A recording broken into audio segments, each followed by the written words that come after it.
with all of that happening, I realized I've been spending a huge portion of my life thinking I'm learning. And I wasn't learning. I was just reading current books and hearing new stories. But it wasn't really learning. Welcome to Classical Etc. You're in the studio with Memoria Press. Welcome to another episode of Classical Etc. I'm Martin Cawthron, your host for today. Our regular host, Jessica, is not here. We've sent out a search party, but so far no luck. But once we find her, she'll be back. In the meantime, we have most of the regular crew here. We've got Paul, we've got Tanya, we've got myself, and with us today is special guest Allison Ellis, a very good friend of Memoria Press, who has published a new book with an introduction by Memoria College's very own Tracy Lee Simmons, who in fact not only wrote the introduction to the book, but to each of the speeches included in the book. So there's a lot of Tracy here. Mm-hmm. We're going to talk with Allie about her book, what's in it, and why she put this together. But first, as we always do, we want to ask about what people are reading right now. That's always a challenge for me because I feel obligated to have read something new every week just for this show, and it's not really physically possible.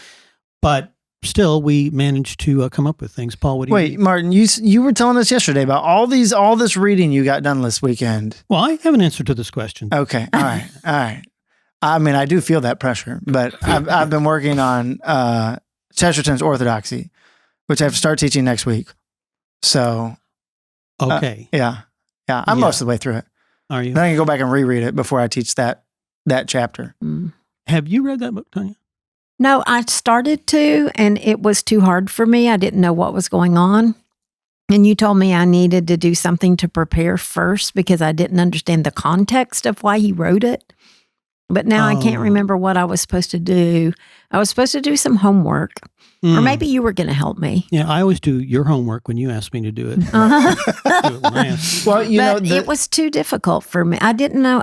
It didn't make any sense. It felt like it was I was reading. It does require context. It does. I think it requires context, but it also requires getting used to the way Chesterton writes. Mm-hmm. Yes. And actually, the teacher who I'm taking over for, she's going on maternity leave. She told me that she often likes to start the students with Chesterton's essay on cheese. And I was like, this is fascinating. So I went and read Chesterton's essay on cheese, and I totally realized if you read it, it's so much tongue in cheek, but you see how he loves the paradoxes. And if you can just kind of struggle with that with something that's not religious, that doesn't have. Well, I read The Man Who Was Thursday. Didn't like it. You didn't like it? No. I think we talked about it. I don't think you understood quite what was going on. That's a book that you almost have to teach. I think Chesterton might be too difficult for me. We might just have to write it Would off. you like to join my class, Tanya? I might. I might too. My daughter is much better at Chesterton than I am. Yeah, it is a different idiom almost. And it's over 100 years since he was writing. It's in another country. It's journalistic-y. It's half journalism and half literary writing. Yeah. It's an interesting mix. And that's, of course, I'm working on a monograph on Chesterton right now. And I have, there was a lot of literary figures who wrote for daily newspapers. People don't realize this. George Bernard Shaw was writing for the newspapers, all these other literary figures. And so it's a very different kind of journalism than we have. And plus, just the paradox thing. It's in everything Chesterton writes. It's two truths seemingly in conflict, and yet they come together. And and in Orthodoxy, that's one of his biggest points, is that's what Christianity did, is it was able to bring those paradoxes together that are inherent in reality. I've read a lot of Father Brown. Oh, those are nice. Those are fun. They're still a little literary. They are very literary. Yeah. I actually have not read that many Father Brown. So I've read a bunch of his other books that people do not read anymore, but I have not read much of the ones that people still do read, which are the Father Browns. Thank you, PBS, partly, I think. BBC. Yeah, BBC, right. For the TV show. Yeah. That's not which reading. That's not reading Father Brown. But it inspires people to then go start reading Father Brown. Maybe. They are fascinating episodes, I will say. Tanya, what are you reading? I finished The Tenant of Wildfell Hall. Have you read that, Allie? No. Anne Bronte. I No. highly recommend it. It's rather melodramatic, as the Bronte sisters tend to be, but I think it's less melodramatic than Jane Eyre or Wuthering Heights. But I did thoroughly enjoy it, and I'm glad I read it. So then I moved on to Bring Up the Bodies, Hilary Mantel's You second. did? Yes, I did. I'm about 100 pages in, and I'm also reading For Another Thing for HLS Down the Hill, Till We Have Faces by C.S. Lewis, which I'm finding to be not very C.S. Lewis-like. Have you read it? No. It just seems a little raw for Lewis. We had a conversation about this, but was mean, this it on is air or off mythology. air? I can't remember. Oh, I don't know. We did have a conversation about it. Well, at that point, I think I said I was starting it. Yeah. But have It's you read raw. it? Yeah. Well, I mean, it's just a little bit more racy, I think, than I thought Lewis Based off of would Greek be. mythology? Based off of mythology, but I thought Lewis would tone that down, maybe. Yeah, we did talk about this on air because I remember mentioning the fact that I listened to a not very good reader. Oh, that's read it, right. And it ruined it for me. So I haven't I'm gone back. enjoying it. Yeah. It is a very fascinating story. Yeah. Allie, what are you reading these days? I'm at all times reading 20 to 30 books, and I finish them very slowly, but it's okay. I treat them like friends. I see them for half an hour, and then I'll see them again. I'll remember where we left off. But to name a few of the more contemporary readings right now, Jason M. Baxter wrote a book called The Medieval Mind of C.S. Lewis. Have you heard of that? It's fairly I have recent. heard of that.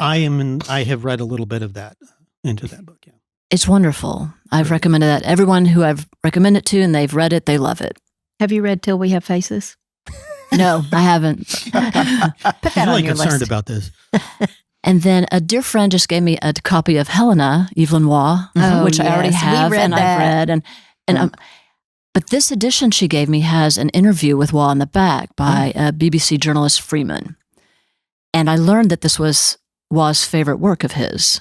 Did you know that? I think I didn't know I that. vaguely recall that when we read that this was the one that he loved. Yes. I think we did figure that out Yeah. too when we did But it it's a in very our Memoria different- Press book group. It is so different from everything It else is he very writes. different, but- I'm a huge Waugh fan, but then there are a couple of Waugh books that I despise that Such are as? very satirical. I can't remember if A Handful of Dust, Scoop, those that are, I don't know. I just don't, one of those I really didn't like at all, and I can't remember which one. But there were two that I want to read Handful of Dust just because it's a very cool title.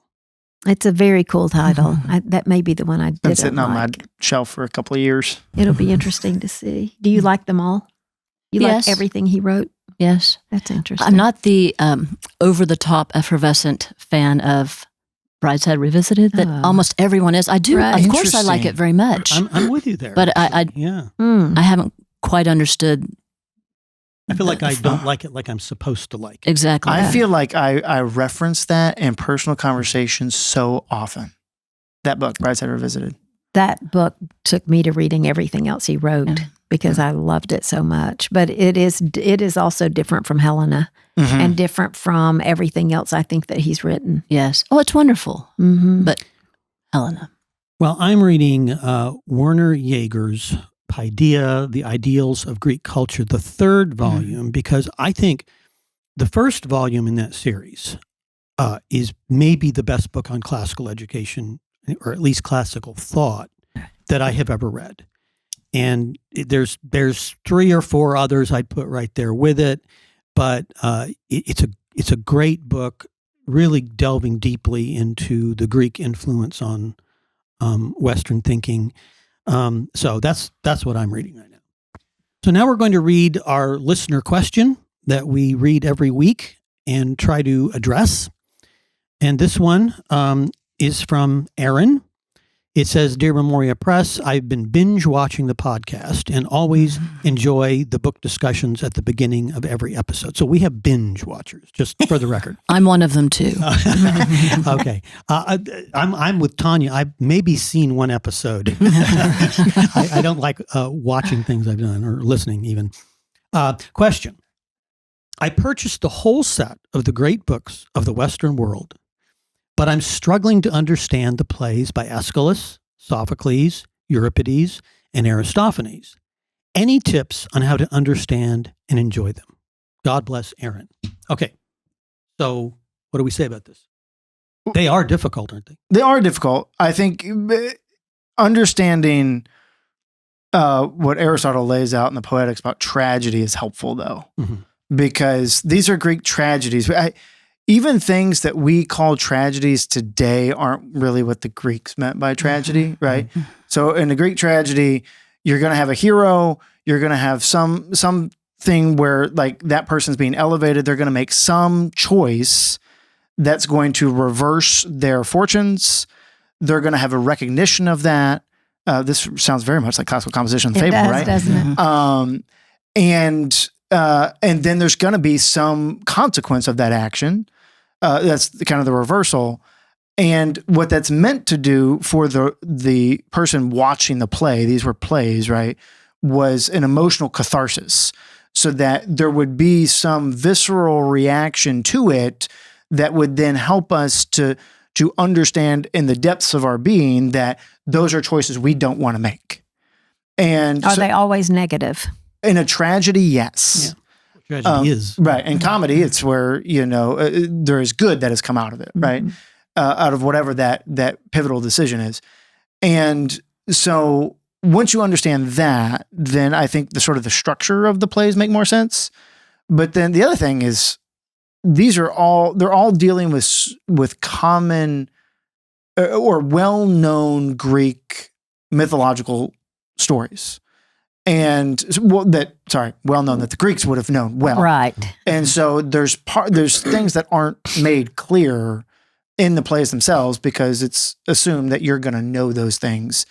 And so if you're struggling to enjoy them, you might need to step back and read something else. That's as a prep. Yes, that's going to give you those stories. Like Edith Hamilton. Good option. Or The Greek Way. Yes, her Greek Way. Yeah. Even reading Coolidge's The Trojan War or Rosemary Sutcliffe. Well, and those those will help. But particularly with the ones that deal with Agamemnon, Aeschylus, right? Clytemnestra. Yeah. And so, because that Aeschylus sets his with the return of Agamemnon from Troy, so understanding all of that, right? And you have to understand what happened before the Trojan War, and then understand what happened when Agamemnon comes back. And so, having some cultural context is helpful in understanding the plays themselves. I wonder, and I don't know the answer to this, so maybe I shouldn't even bring it up, but I wonder if there are children's versions of this, like there are, like the books that the children's Homer or Aeneid for Boys and Girls. Aeneid for Boys and Girls. There are many. Not from the 1800s. I have that would one help. I need to bring in and show you. Because, that would help, Alfred I J. think. Church, I think, wrote it. Yes, Alfred Church. Well, he did the Aeneid for Boys and Girls exactly. that we Yes, he did. published. Exactly. But he does. He has the a lot of dramas, books. And then they're really Well, good. why haven't we published those? I was They're going on to the ask way. you. They're on the way from Mount Titano. Oh, because they're on the way from another publisher whose books we will be carrying. Yes, Okay, we've segued right in. And well, I have something to say here. And we're still on Edith Hamilton. Yeah, I cannot wait to hear it. Well, I was just going to say that my favorite of all those tragedies is the story of Oedipus, which is in several plays of Sophocles, because to me it's the greatest story because it's like you see predestination, because this is a big problem Christians always talk about, is predestination versus free will. How can those two things both occur at the same time? They do in that story. And you see how it's predestined what will happen to him, and yet he chooses everything along the way that brings him to that conclusion. And, because one of the things about those plays is that things that the character doesn't know. And so you're just sitting there, worried about what's going to happen to this character, but you see it coming. Mm-hmm. And so you're feeling all these things for that character while it's going on, which is one of the beauties of the plays. But I think the Oedipus story is just absolutely brilliant. One of the great stories. My favorite one I told Paul earlier is the one where Clytemnestra stabs Agamemnon after he has sacrificed their daughter, allowed their daughter to be sacrificed, and she pretends to welcome him home, and just rolls out the red carpet for him, and then he goes to take a bath, and she's like, done. I wonder why. So I you like will that. enjoy these plays.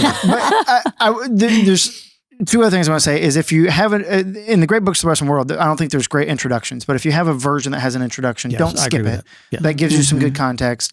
And also the role of the chorus.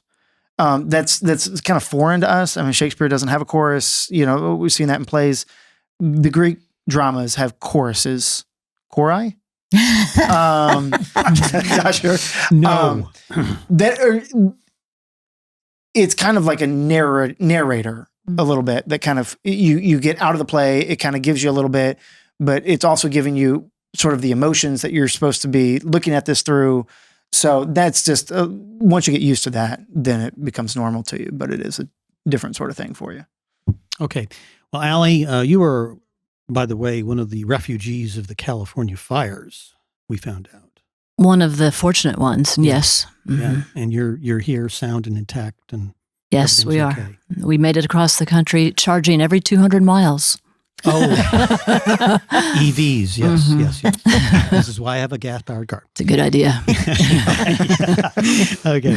All right. Well, let's talk about this book. It's called Finding Our Words, Words That Made America. Words That Made America. I was Words looking That for Made another America. word. It's at the end of the line. I'm thinking there's something there. Words That Made America. So tell us a little bit about how this book came about. This book specifically, I mean, we can all go back and find the 15 huge turns in our life that led here. But I would say the reason that we launched with a book about America is I think it's a pretty commonly known phenomenon that children are taught to despise their country in schools now. I mean, that is real, and I've seen it live and in action in California.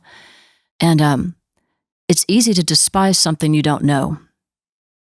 And then I noticed that I had graduated from college with something of a bad taste in my mouth for America, despite being what one might think a patriotic Texan. But I noticed I had that myself. And in my travels, which were far and wide, every country I went to, I'd see a new natural disaster, new man-made disaster, usually called their government. And with each country, I would think, wow, this place is really different. I can't believe what goes on here. And then I go to the next country and I think, no, this one's really different. And by the end of about 50 countries, I realized it's America that's different. And that doesn't mean it's perfect. We have our scoundrels, our rascals, and all countries do. We have huge problems. Countries have colossal problems. And between seeing these things with my own eyes, I've been in 10 communist countries, some of them while they were Soviet, some post-Soviet Union. There's not one person in these countries that wouldn't trade theirs for ours, despite our problems. And so I found a love for our country and a love for the people who sacrificed more than we could ever imagine in our comfort to give it to us. So in homeschooling, I thought I needed to teach my daughter, I needed to teach myself more about America. So I bought different books of American speeches, and they were all good in their own ways, but I found something I didn't like for teaching purposes in every one of them. For example, you would teach American speeches out of chronological order, and I mean in random order. Theodore Roosevelt, Reagan, Jefferson. Why? Or the font and layout would be impossible for a child to read, or somebody with very old eyes, for example. So it would be a nice book, but not easy on the eyes. And I wanted something that would foster the love of reading these very difficult words, even with a young audience. And so, I mean, those are probably two of the driving factors behind this book. And the time is right. I mean, I think people recognize that if you teach children to despise their country, you're not going to foster good leadership. What is it about these speeches, and I almost want to say the men who made these speeches, that they do sound different from the way a lot of people talk today? What do you think it is about? Maybe it's the way they speak. Maybe it has something to do with the education they received. But it's different from what you read now. Of course, and you hit right on the very question. That's the title, Finding Our Words. When I first learned about classical education, it was from reading Climbing Parnassus, and it was quite by accident because I went back to Stanford to study in a master's program because I didn't feel really qualified to teach my daughter, and I found out that actually that wasn't necessary, but I still enjoyed that experience. But at her Kung Fu school, the teacher asked if I would teach an academic class for some of the students who were there waiting for their siblings, every day spending these hours watching Kung Fu. So I volunteered, taught this class, and I decided I'm just going to have the children read what I'm reading at Stanford right now. And these were 5-year-olds, 7, up to 13. And so probably easy for them, right? So we read the Old and New Testament, and we read Homer and Virgil and all the greats. And it turned out they loved them. And there's a way you have to work with them reading them, but they can read them and they can learn to love them. And so one day, one of the fathers came up to me and he said, "This is incredible. You're giving these children a classical education." I said, "Yes." Ran to my car. "What's that?" Google. And I'd never heard that term, classical education. Master's program and liberal arts. So when I did a search, Climbing Parnassus came up, and I read it cover to cover like a thriller. I did too. So many people who did read it, that's how they read it. And now they're devotees. Yes. Yes, because it changed our lives. It did. And so after reading it, I said, okay, that's what I'm doing. Starting tonight, she studies Latin. If she wants Greek, we're studying that too. And we're reading the works of those great civilizations. And that's our life. And that's what it's become. And so how did you get the author of Climbing Parnassus to do these introductions for you? Yes, I never would have imagined sitting in the grass at my daughter's piano teacher's house, reading while she was practicing piano. I turned the book over and I thought, Tracy, wow, she's incredible. I really, who is this lady? And a few years after that, I was taking a class, not for credit, at Memorial College, and he was teaching an Aristotle class.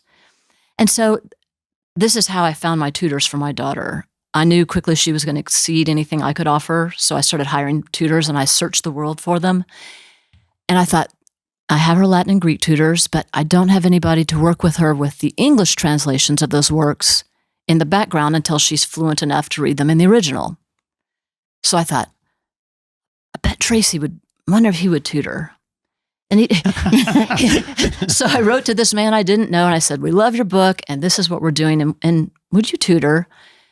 And he politely said, well, I can give you some pointers. He's always very polite. I'll send you in the right direction. And he most certainly did.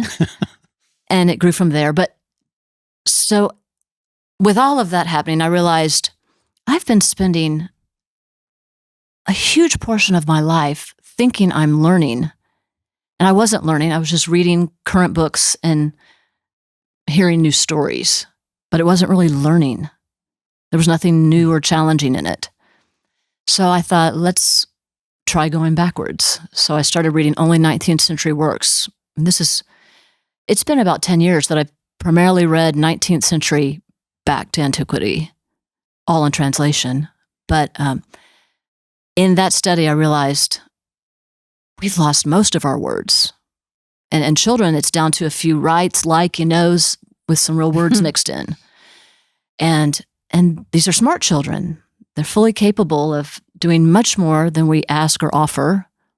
And so anything that I'm doing now with Mount Titano, it's going to be asking a lot more of them and giving a whole lot.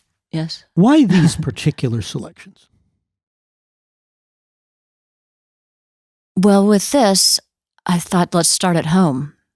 I mean, if I talk about study and learning words, it's almost always encouraging Latin and Greek, even though I don't study Latin and Greek myself. But I'm sorry that I didn't in school, and I'm giving that to every child possible.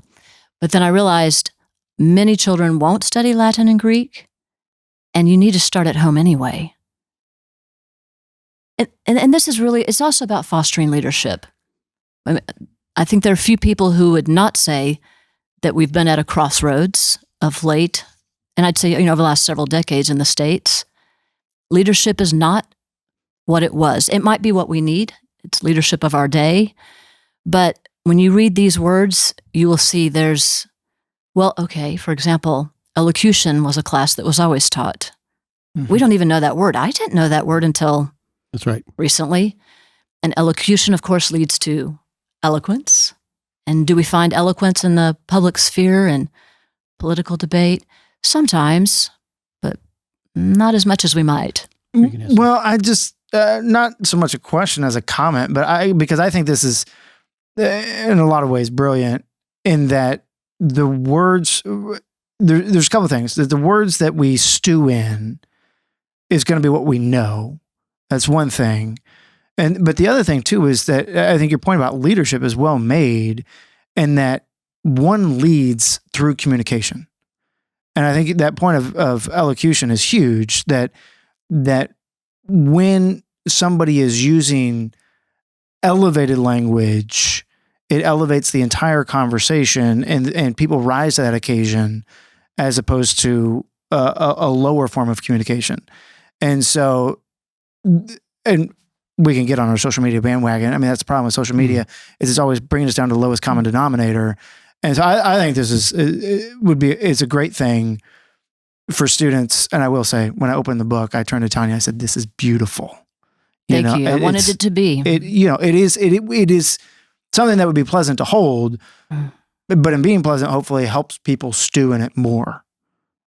Yes, exactly. I want the whole experience to be beautiful. And the way I came into contact with these books, this is an important point. So, Wind in the Willows. Not everyone, sounds like it's random, but Wind in the Willows. Modern editions of Wind in the Willows have deleted the Pan chapter. Oh. And because I've been building an antiquarian library for my daughter the last 10 years, I know that the original edition is a beautiful green background with a gorgeous golden image of Pan on the front. And if you ask modern editors, why are you cutting that scene? It's a little random. It's kind of confusing for the little kids. And well, it turns out for Graham, it was the centerpiece. That was the point. And there's a reason it's being deleted, and it's not because it's random or confusing. That is true. And when we read it, we read the original version, and that chapter was in there. And I told my wife, I said, I don't remember this chapter being in there. And it's strange. It is strange. It's extremely strange. It's unexpected. And I think I started to, find out what exactly is the point of that passage. And I never finished that expedition, but apparently there is. And it is very central to the book. Yes. Right.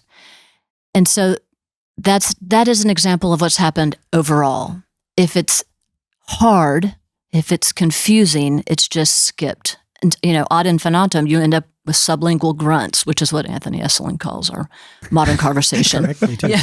Well, and the thing is, when we say, these are sort of high-level speeches, we think that means they're more difficult. But if you read the writing, they're very clear. They are difficult, but they're saying difficult things, but they're saying them very clearly and beautifully. So it's not like these are impossible to understand No. for a well-educated child. Well, the people making these speeches are not academics trying to do obtusely academic things, right? Well, they're trying to lead the country. Yeah, somebody Right. made the point to me that Federalist Papers were written for farmers in upstate New York. And yet, Oh, yes. and that's one of the things also we need to probably take account of is that Puritan New England may have been, which would account for some of this, not all, may have been the most literate culture ever. I mean, they were very literate because they were very about literate. the word, and they were, reading the Bible, and they wanted everybody to read the Bible, so they made sure everybody read. Whereas we don't necessarily do that. And when we claim we're teaching kids to read, but we're doing it in ways that don't work very well, among other things. And you make a remark, I think, somewhere maybe in the book about that. I can't remember. Yes, and I will get to that. But before I forget, I'd like to say about Paul's point. These words that we don't use anymore, and when people do use them, and it raises the conversation. But even beyond that, not having the words means the concept is no longer a part of our daily life. So one of my absolute favorites is Duty, Honor, Country, Douglas MacArthur's last speech at West Point, 1962. Those words, my daughter and I love etymology, and we love studying word history. And so I look those words up. You can do it on Google. They have charts in their definitions of the history of the word usage. These words are gone from the public sphere. They measure the usage and mentions online, literature. I don't know what all they gauge it with. But if you look they're all from 1800 to 2019. And I just did a presentation on this recently. So duty disappeared, honor, country, fortitude, prudent, tenacity. All these are not even difficult words. Right. But they're gone. But so I thought, all right, we're not using those words and we still talk a lot. What are we saying? So I just picked some words from the public sphere, hookup, all the way to 1970, flatline, and then explosion. Yeah. You wish your stock market looked like that.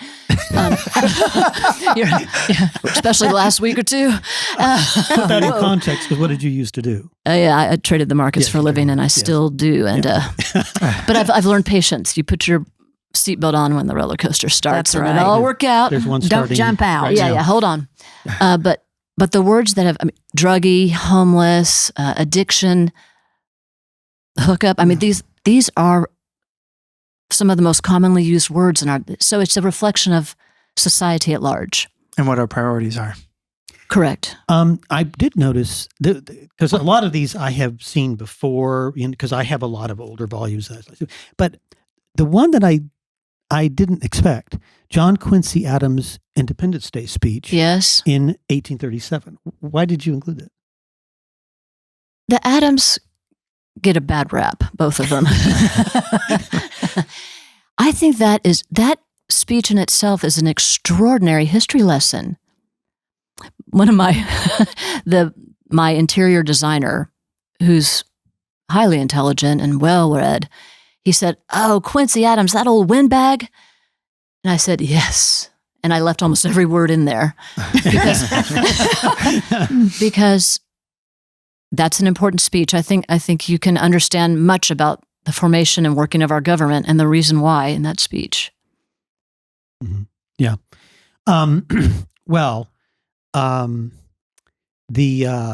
The thing I found myself doing when I picked up the book is reading Tracy's introductions, because I had read a lot of these at some point in the past, but I'm reading Tracy's introductions.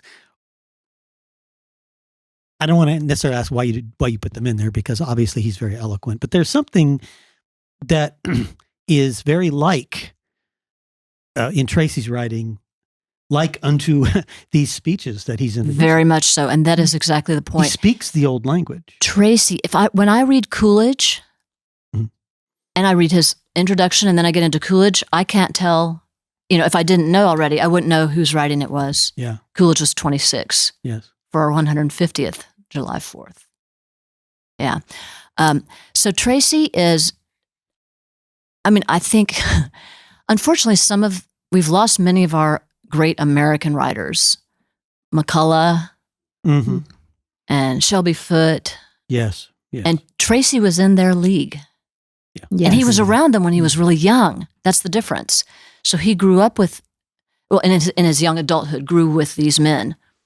And there is not, the combination of that type of prose with Tracy's depth of American history knowledge, he was reading at 5 what, high schoolers would struggle with now about American history. So he was most qualified. He did a beautiful job. And I think those introductions, they're history lessons in and of themselves, but when I read them, they make me love the speaker. I feel so much for the speaker, and I want to know what they have to say. Yeah, and I feel obligated to point out that Tracy teaches for us at memoriacollege.org, Tanya. Well, Martin, I was actually going to point out when Allie Which is where I mentioned met him. So Tracy's knowledge of American history, that in the last edition of Meliora, I think, is where his article is about him getting the history books from convincing his mother to let him read those history books. The old American heritage histories of the American president, like 20 volumes or something.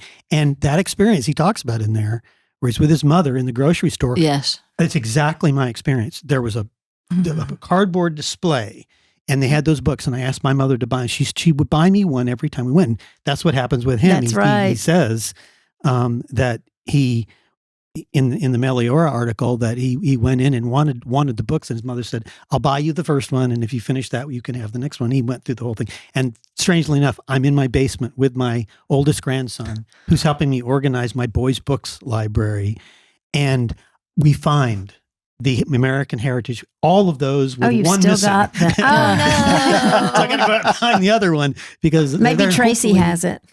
Oh, well, he hadn't been in my house yet, but yeah. So I do think that the Tracy really does add a great touch to this. So bravo for thinking of him. So you've published these under your own press. So you've Yes. started a publishing company. Yes, Mount Titano Media. Yes. Where's that name come from? That's such a great name. Okay, so we associate the wealth we inherited from Greece with Mount Parnassus. We symbolize it in Mount Parnassus. And we could choose Zion, or we could choose Sinai for the other side of our heritage. But then I thought, I need a mountain for my publishing company. Your own mountain. I need my own mountain. And I knew of a beautiful one that happens to be in the oldest republic on earth, which is in San Marino, a republic within the Republic of Italy. Have you been there, heard of it? Most people have not heard of San Marino, and it also happens to be the city in California where my business is based. So I had a nice double entendre with that mountain. And but that we have a diplomatic relationship with them, because their heads of state wrote to Lincoln during the Civil War, praising him for his work and offering him citizenship to San Marino. And he wrote a beautiful letter back of acceptance, and that's in the back of this book too. So it's that letter and his acceptance have become sort of the credo of Mount Titano Media. So Mount Titano I'm using to represent what happened in Rome, spreading the wealth from Greece and Rome, through Christendom and the West, the world. Okay, we're about out of time. Where can people get this book? Well, we're going to sell it. Yes. But they aren't in yet. You can't buy them from us at the moment. Okay. But also individuals can buy them on Amazon, and distributors who buy in bulk can go to the website, mounttitanomedia.com. Do we have a time to talk about words for just another minute? sure. Words? Okay. So Tanya had mentioned the words. So if we're going to really learn versus just graze and get a few more bits, I call, the pen is mightier than the sword. And that means that words are a greater treasure than diamonds and pearls. So we don't leave them scattered in our book. We gather them up in our little treasure chest. And so these are just examples of 2 years of treasure hunting with my daughter. And we started this, she started reading these speeches when she was 5. So I encourage readers, read it aloud with your children. It'll be tough for you. It'll be tough for them, but you'll both love it. And use a dictionary and look up every word you don't know, every single one. And if it means you only read a paragraph a day, that's more than enough. That is the real step to learning and reclaiming our language and what those words represent. And you do actually have some suggestions for how to use the book in the book. Is that in there? That's in there. Okay. Mm-hmm. Yeah. So basically, this is every word that you and your daughter have read this in the past couple years. Well, this is from 2020. I brought one of our older ones. This is a current one. But you we're make a working on. card for every word where I just, in my books, I just write the definition beside it in the margin, but then I never find it again. Yes, that and we're homeschoolers, so we have You like rings. we have carp school, we have hotel room school, and we're evacuating. That's right. We have mom sitting in the parking lot while she's doing gymnastics school. I mean, Yes. So these are mobile. We always have them. And actually, I ran back into the house when we were evacuating because I saw them in my mind's eye on the bookshelf as we were running out. I thought, nope. We come back and it's all gone. We're taking our words with us. Saved from the flames right here. And I mean, I see Trotsky on the top here. So this is a compilation of any word you're finding, anything you're reading. Any word we don't putting know. in your pile. Any geographic name, we look it up. We have maps. Yeah, we don't leave our words or any treasure behind in a book. Even if there's a fire threatening. Yes, that shows your commitment to this. It's our greatest treasure. Well, and her poor daughter has been through this whole evacuation, continuing to do Greek, continuing to do Latin, continuing to make word lists. Yes. Is her daughter poor or is she rich? She's rich. She's rich. She's rich. This is the treasure that can never be taken away. That's right. Even and if you lose all the other treasure, you can get it back if you've got the right words. Well, and doing this kind of work of writing it down, compiling it, means that even if it did burn up, she'd still have it, right? Because she's worked to commit that to her person. That's right. Yes. So as we're fleeing the flames of a collapsing civilization. Leaving Troy with our... Yes. This is one of the books you want to bring with you. Yeah. All right. Well, we want to thank Allie Ellis for stopping in and seeing us today and Thank you talking for about having the me. book. Thank you. And we want to thank our listeners for tuning in. And we'll be back next week with another episode of Classical Etc. Thank you. Thanks for joining us today on Classical Etc. by Memoria Press. If you like what you heard, please like, subscribe, or share this episode or comment. We love to hear your questions and your comments. If you want to learn more about Memoria Press, please go to memoriapress.com. This has been Classical Etc. We're so glad you joined us, and we'll see you next time.